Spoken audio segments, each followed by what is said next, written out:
Hola, hoy nos vamos a meter de lleno en unos apuntes que parecen muy interesantes sobre cómo funcionan los telescopios astronómicos. Hola, sí, unos apuntes bastante completos. La idea es aclarar un poco qué significan todas esas especificaciones, los tipos que hay, bueno, para que cualquiera que sienta curiosidad por el cielo nocturno, pues sepa un poco mejor de qué va la cosa. Exacto. Venga, vamos a analizar esto a fondo. Sí, porque tener claros estos conceptos básicos es fundamental, ¿eh? No solo si alguien está pensando, bueno, en comprarse un telescopio, Claro. sino también para valorar mejor esas imágenes tan espectaculares que vemos del espacio, o para entender mejor los descubrimientos que anuncian. La meta es la claridad. Quitarle esa capa de complejidad que a veces, pues, asusta un poco. Perfecto. Según estos apuntes, parece que todo gira en torno a dos factores principales, dos grandes protagonistas, la apertura y la longitud focal. ¿Suenan importantes? Lo son. Empecemos por la apertura. Las notas dicen que se mide en pulgadas o milímetros, pero ¿qué es exactamente? ¿Por qué le dan tanta importancia? Pues la apertura es, sencillamente, el diámetro del ojo principal del telescopio. El ojo, vale. Sí, ya sea la lente de delante en un refractor o el espejo principal en un reflector. Y sí, es crucial, vamos. Crucial. Piensa en ello como si intentaras recoger agua de lluvia. Ujú. Cuanto más ancho es el cubo que pones, pues más agua recoges en el mismo tiempo, ¿no? Claro, lógico. Pues la apertura funciona igual con la luz. A más apertura, más fotones, o sea, más luz captura el telescopio de objetos celestes que están muy lejos y son muy débiles. Ah, qué buena la analogía del cubo. Me ha gustado. Entonces, más apertura significa poder ver cosas más tenues, como esas nebulosas o galaxias que, bueno, apenas se intuyen, ¿verdad? Precisamente. La apertura no solo determina cuánta luz recoges, lo que llamamos el poder de captación de luz, sino que también influye directamente en la resolución. La resolución, el detalle. Exacto, la capacidad de distinguir detalles finos. Por eso, para observar objetos del llamado espacio profundo, que suelen ser grandes pero con poco brillo, Como las galaxias nebulosas. eso es, pues una buena apertura es casi indispensable. No es raro que sea la característica que más se destaca cuando se anuncia un telescopio. Es, en muchos sentidos, el motor principal del instrumento. Entendido. Apertura clara. El otro concepto clave que menciona en las notas es la longitud focal. Ajá, Dicen que es la distancia que recorre la luz dentro del tubo y se mide en milímetros. La regla que parece sugerir es a más longitud focal, más aumento. ¿Es tan directo? Sí, esencialmente sí. Una mayor longitud focal, a ver, medida desde la lente o el espejo principal hasta el punto donde se forma la imagen, el foco, Vale. pues permite alcanzar mayores aumentos con un mismo ocular.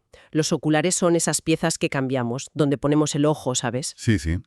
Y aunque aquí no se detallan, su combinación con la longitud focal del telescopio, pues determina el aumento final. Una longitud focal larga inherentemente acerca más la imagen. O sea que un tubo más largo no siempre significa un telescopio físicamente más largo, que eso ya lo veremos, pero sí implica más potencial de zoom. Exacto. Y relacionado con esto, los apuntes mencionan otro término importante, la relación focal. Ah, sí. A veces se llama número F o F-ratio. Se calcula dividiendo la longitud focal por la apertura. Vale, focal entre apertura. Eso es, ambas en las mismas unidades, normalmente milímetros. Este número, que se expresa como F y un valor, por ejemplo F5 o F10, nos indica la velocidad del sistema óptico. ¿Velocidad? ¿Cómo que velocidad? Bueno, un número F bajo, un F4, F5, significa un telescopio rápido. Rápido. Recoge luz más deprisa en un área determinada, ya sea del sensor de una cámara o en la retina. Esto es genial para fotografía de objetos débiles y extensos, como nebulosas. Ah, vale, para astrofoto. Justo. En cambio, un número F alto, F10, F12, implica un telescopio lento. Necesita más tiempo para recoger la misma cantidad de luz. Vale. Pero a menudo ofrece un mayor contraste y es ideal para observar detalles en objetos brillantes como la Luna y los planetas. Además, facilita el uso de mayores aumentos. Vale, creo que tenemos los cimientos. Apertura para luz y detalle, longitud focal para el aumento potencial y la relación F, que combina ambas cosas indicando la velocidad. Eso es. Ahora, las notas se meten ya en los distintos tipos de telescopios y dicen que van ordenados de más baratos a más caros. Parece que no todos son como el catalejo de los piratas. No, no, para nada. El primer tipo que mencionan son los refractores. Ah, los refractores. La imagen clásica del telescopio, ¿verdad? Totalmente. Los que usan lentes, como los primeros de Galileo o los catalejos estos de los marinos. Las notas apuntan que son especialmente buenos para planetas. Sí, eso dicen. Y lo relacionan con sus longitudes focales, que suelen ser grandes. Ponen ejemplos, como el Skywatcher Star Travel 102 AZ3, u otro de mesa llamado AW OnSky 5 inch. Ah, sí. Incluso uno que describen como ideal para camping, de 4 pulgadas de apertura y 600 milímetros de focal. Suena compacto ese último. Sí, 600 de focal no es mucho para un refractor. Suelen ser más largos. A ver, los refractores, al usar lentes para doblar, para refractar la luz hacia un foco, tienen ventajas interesantes. ¿Cómo cuáles? Pues, como señalan bien las notas, su diseño permite que casi toda la luz que entra por la lente principal llegue al ocular. Ah, No suelen tener obstrucciones en medio, en el camino óptico, a diferencia de otros diseños. vale. Y esto contribuye a imágenes muy contrastadas, lo que es excelente para detalles planetarios sutiles, como ver las bandas de nubes en Júpiter o la división de Cassini en los anillos de Saturno. Wow. Además, suelen requerir poco o ningún mantenimiento de alineación óptica, lo que llamamos colimación. Colimación. Suena técnico. Lo es un poco, ya hablaremos más. Pero, básicamente, los refractores no suelen necesitarla. Son bastante robustos y fáciles de usar. Vamos, sacar de la caja y listo. Suena bien, pero seguro que hay alguna pega. Las notas mencionan que son más pesados y caros por centímetro de apertura, comparados con otros tipos. Efectivamente, esa es la principal contrapartida. Fabricar lentes grandes y de alta calidad óptica es caro y técnicamente complejo.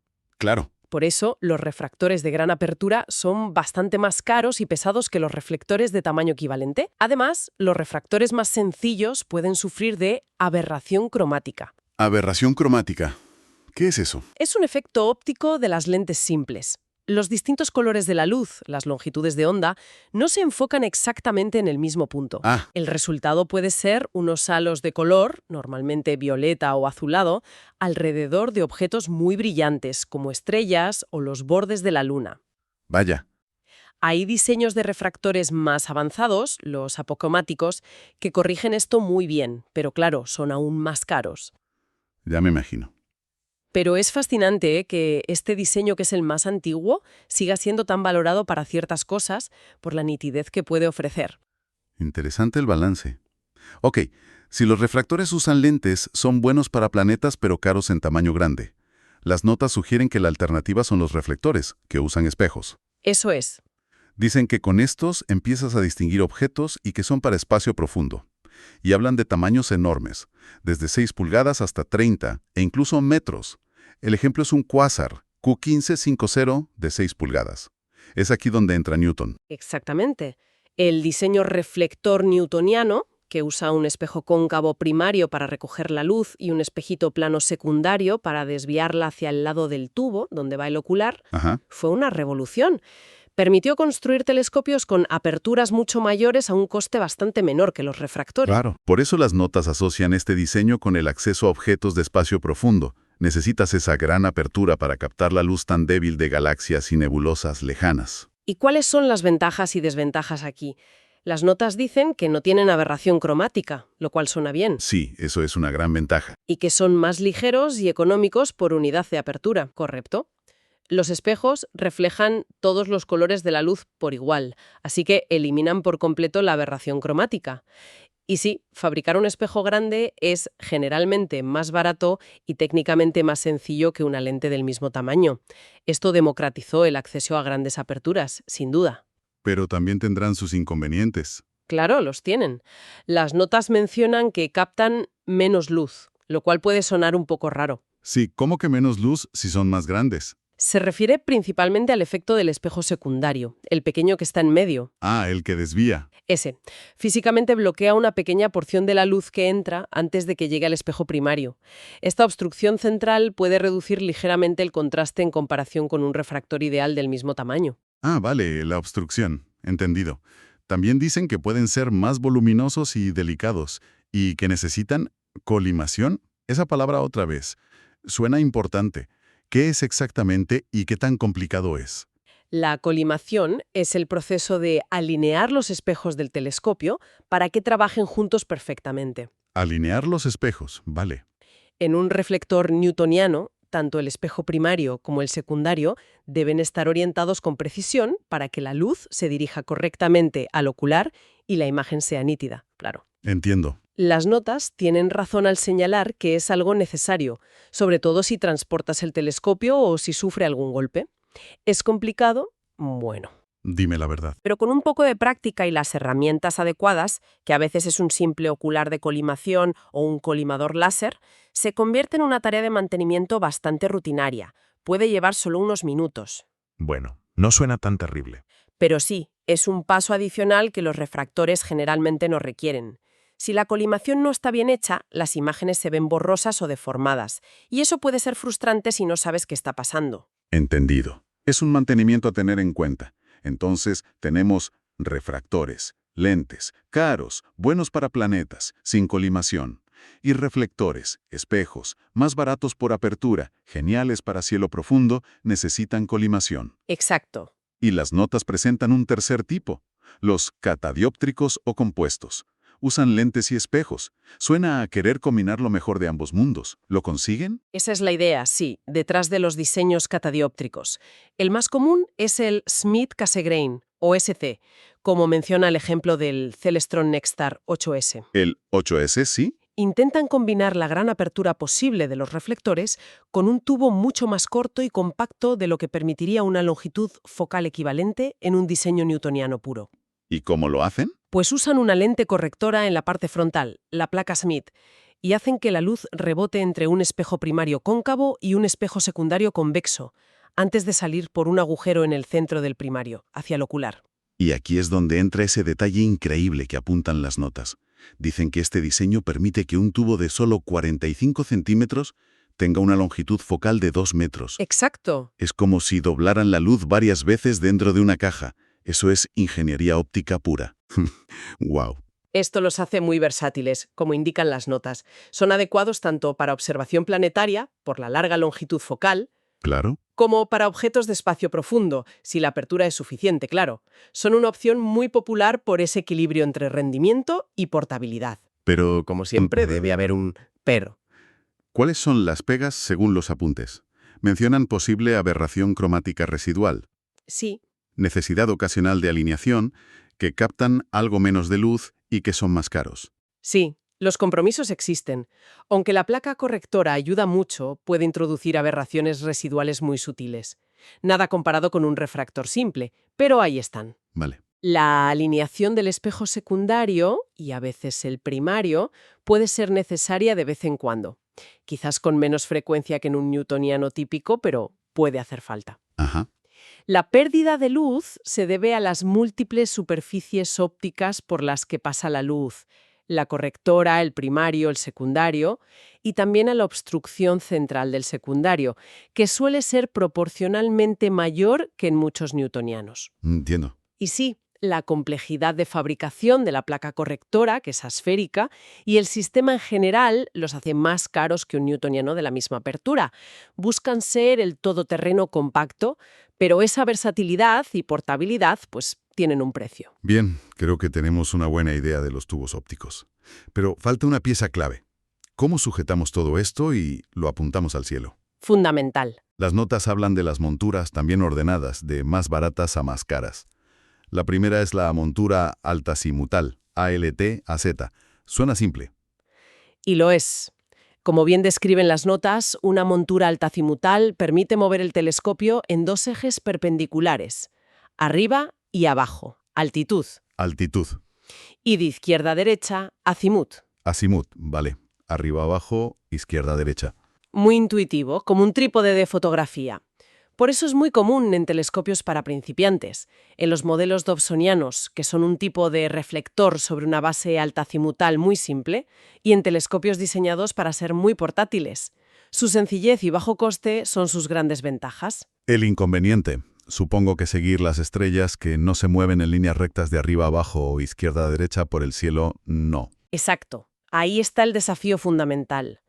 La Tierra rota y eso hace que los objetos celestes parezcan moverse describiendo arcos en el cielo. Claro. Para seguir un objeto con una montura Alt-AZT manual, tienes que mover constantemente los dos ejes a la vez. Y además a velocidades que cambian dependiendo de en qué parte del cielo estés mirando. Uf, A bajos aumentos no es un gran problema, pero a grandes aumentos, intentar mantener un planeta centrado puede convertirse en una especie de baile constante con los mandos. me lo imagino. Imagina intentar mostrarle Saturno a un grupo de amigos a 200 aumentos. El planeta se escapa del campo de visión en segundos si no estás ajustando continuamente. ¡Qué estrés! Y esto también hace que la astrofotografía de larga exposición sea prácticamente imposible sin sistemas de corrección adicionales, los llamados derrotadores de campo. Entiendo. Requiere habilidad o tecnología extra para seguimiento. La siguiente montura que mencionan es la ecuatorial o paraláctica. Ajá. Dicen que también se mueve arriba, abajo y de lado, pero que tiene un eje extra que gira en círculo y facilita seguir los objetos. ¿Cómo funciona eso? La montura ecuatorial está diseñada de forma muy ingeniosa para solucionar justo ese problema, el del seguimiento. A ver. Tiene dos ejes de movimiento perpendiculares, igual que la ALT-AZA, pero está diseñada para que uno de esos ejes, el que llamamos eje polar o de ascensión recta, AR, se pueda alinear paralelo al eje de rotación de la Tierra. Paralelo al eje de la Tierra. ¿Cómo?